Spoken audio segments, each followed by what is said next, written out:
All right, let's work our way over to the bridge here. So before we actually get there, kind of a neat little sort of feature. See a little trail going off to the south here, a little ATV trail.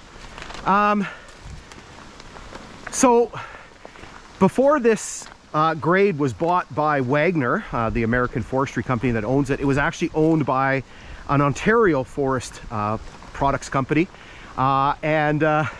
This is at a couple other spots as well. You can actually see they had a gate to block off access. So I guess they had something over here on this side here, and they'd throw the gate closed, and you couldn't get across the bridge. Okay, so let's make our way across. So this is the first of several crossings of what is known as the Beach River. The Beach River also shows up on maps as the Bear River, and it also shows up on the map as the Oscar River. So multiple kind of names, kind of older names, newer names. Basically, it's all part of the same waterway system.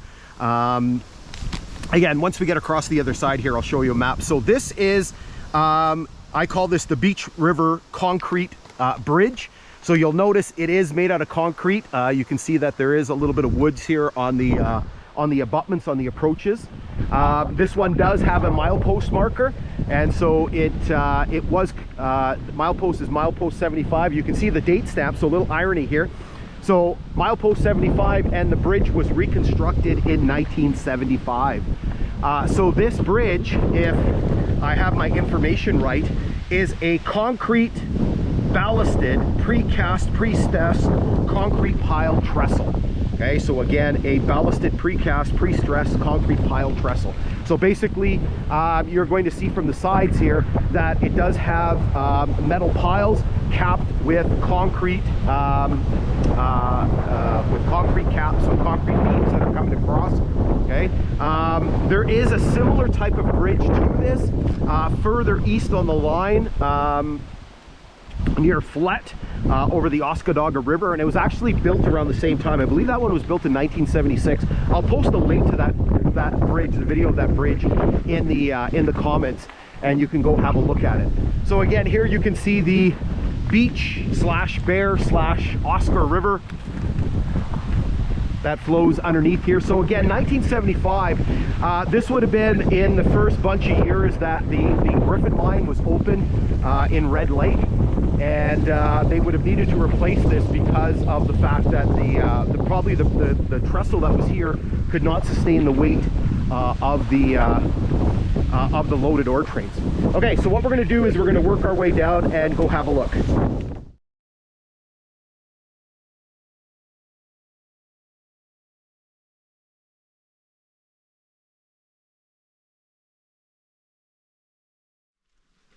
Okay. So we've made our way down here. We are on the south side of the bridge. Here you can see the date stamp. So nice, bold 1975. You can see the what they've done on the one side here, where you can see that they've stacked some timbers, basically created a little bit of a retaining wall here leading up to the concrete part of the bridge.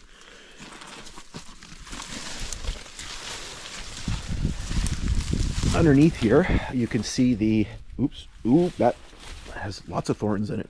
You can see some of the piles from the original or from the previous wood trestle that was here. See, there's a little bit of undermining happening here under the concrete. The concrete looks like it's in really good shape. Up here you can see the date stamp. So let's carefully make our way down.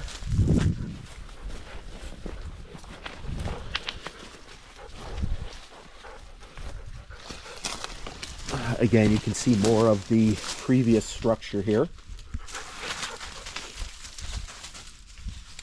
Here you get a little bit of a close-up view of the piers. So you can see the concrete cap on top of the metal I-beam piles. All right, so you can see the bents here. So basically there are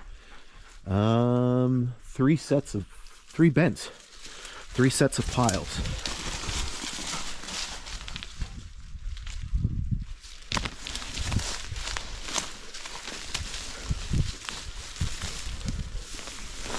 Whoop.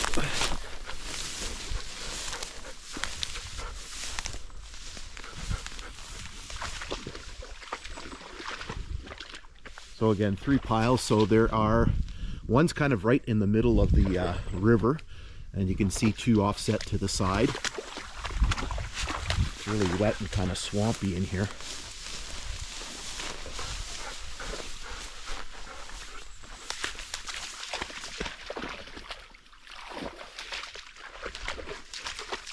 All right, so what we're going to do is we're going to hop over to the other side of the grade and go take a look from over there. All right, so we've hopped over to the other side of the bridge. We are on the northwest corner. Here you can see the date stamp once again.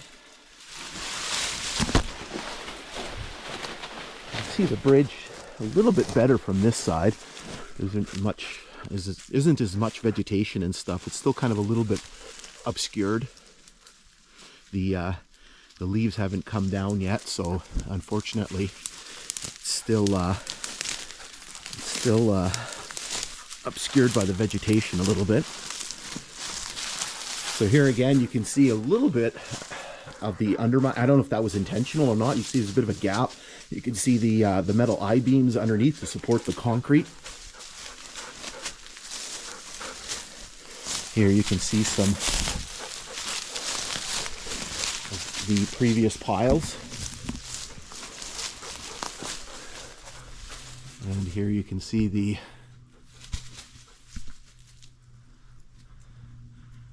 backlit a little bit here.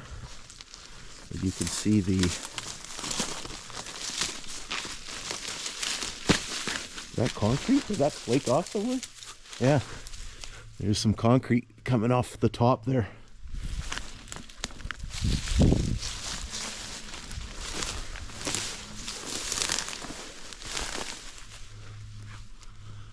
So here you can see the bents from this side of the river. Again, we're a little bit backlit.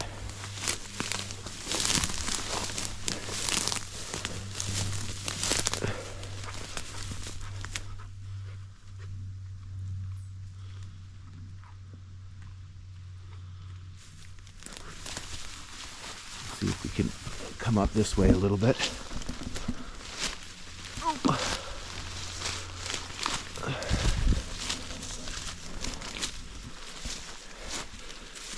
A little bit obscured by the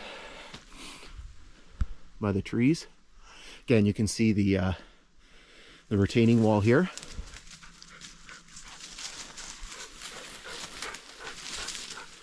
So what we're going to do is we're going to try to show you a little bit of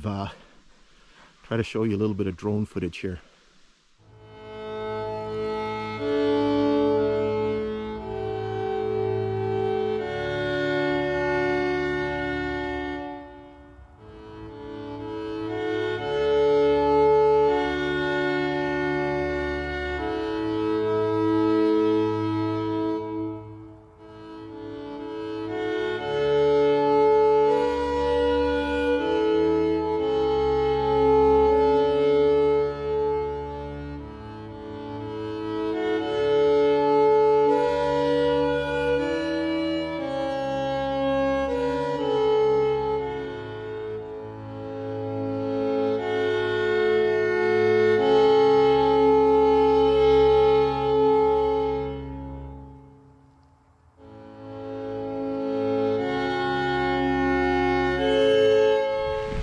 Alrighty, so let's leave the concrete bridge behind and continue our westward journey here. Whew. Again, it is very, very warm. I'm trying to ration my water here.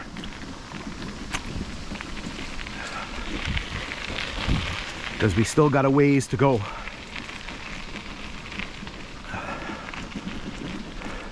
Probably still got about 7.5 kilometers or so, maybe more, to go.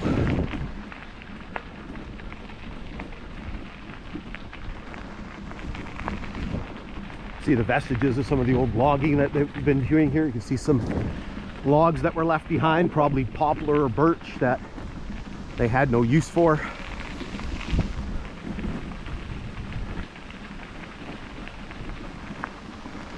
Yeah, just an absolutely beautiful day.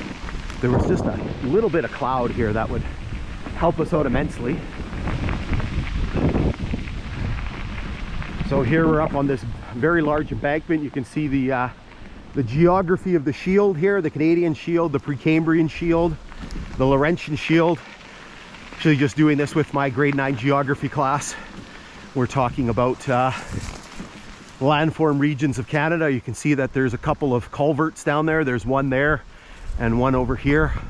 Just kind of boring metal ones, but you can see really this kind of swampy area, the rock, and all the vegetation that comes with it.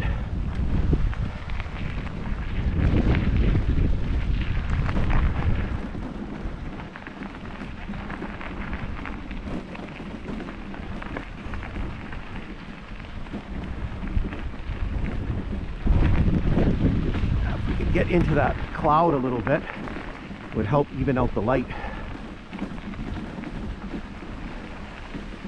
Looks very pretty though, with the leaves coming down on the road and some of the yellow leaves still on the trees.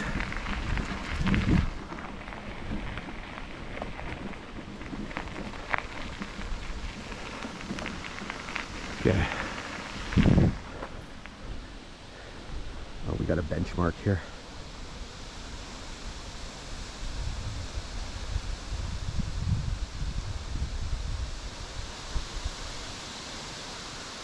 (1,636 feet above sea level. So we've come down about 30 feet, 35 feet since George, because George is at 1670. So here you can see kind of a little swampy area that's all dried up. Again, it's been very, very dry. We've done 20 kilometers.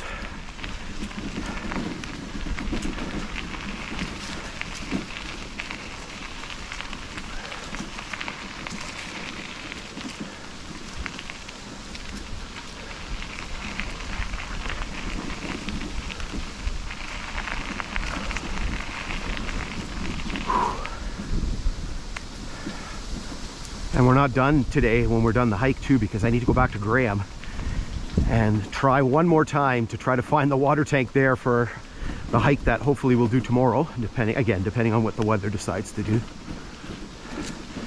So this is the spot here. When I came through here last summer, this was all wet and full of like holes and stuff. This has all been filled in. So you can see how much more elevated it is above the bottom of the cut. So they put some gravel and stuff in here, or they did some ditching work, either one of the two.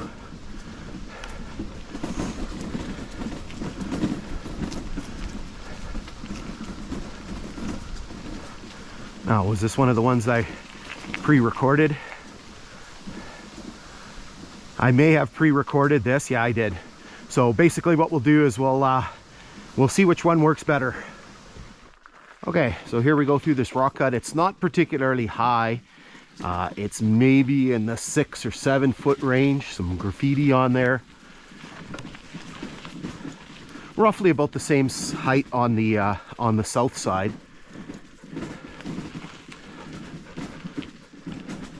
Maybe even a little bit lower now. It's sitting below the level of me on the bike here. Little uptick here.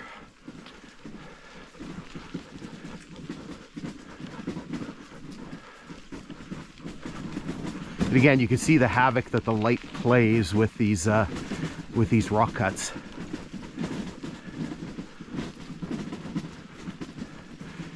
And why it's always nice to record them when they're shaded or when it's cloudy out. I was hoping it would stay cloudy this morning. No such luck. Okay, so let's hold up here for a second, and then we'll continue westward.